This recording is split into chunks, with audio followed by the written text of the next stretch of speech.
Bos días a todos, amigos, dende o meu recuncho de Trevinca.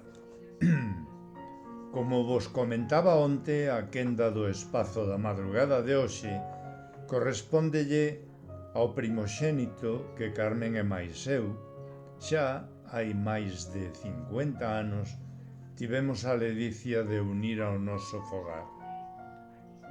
De novo trátase dunha madrugada cun alto risco de vaguas polas miñas fazulas.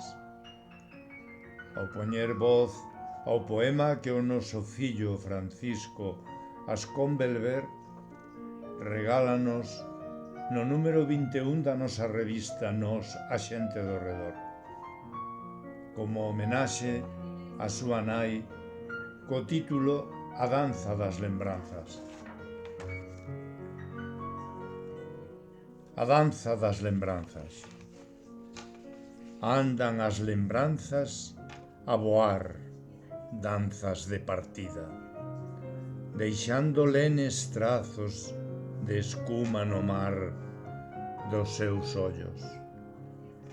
Bailan en días 1000 veces repetidos, axitando os brazos como tolas, rindo e chorando por vales e cumios, sen ocultar as súas nádegas núas, mais si a cubrir o seu rostro gris cun veo de escuro esquecemento,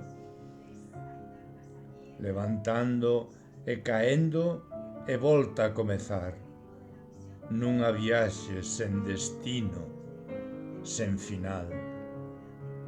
Coas neves a derreterse nos cumios do tempo, derruban os piares do mundo coñecido, dunha firme orde por tantos anos construída nunha caótica lea de tristura, fartura e frío. Na procura do rastro dos seus pasos áxiles, agardo tras as caixas dun escenario casi baleiro e camiño tras os seus danzares sen sentido.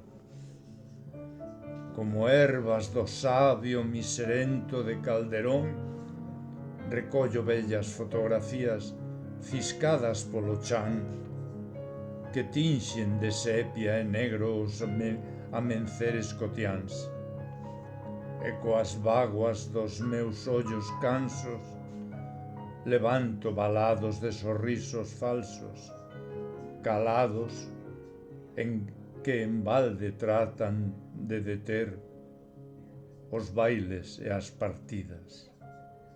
Mais as negruras non dan pausa ao día, e seguen a bailar, e seguen a marchar. Gracias, hijo.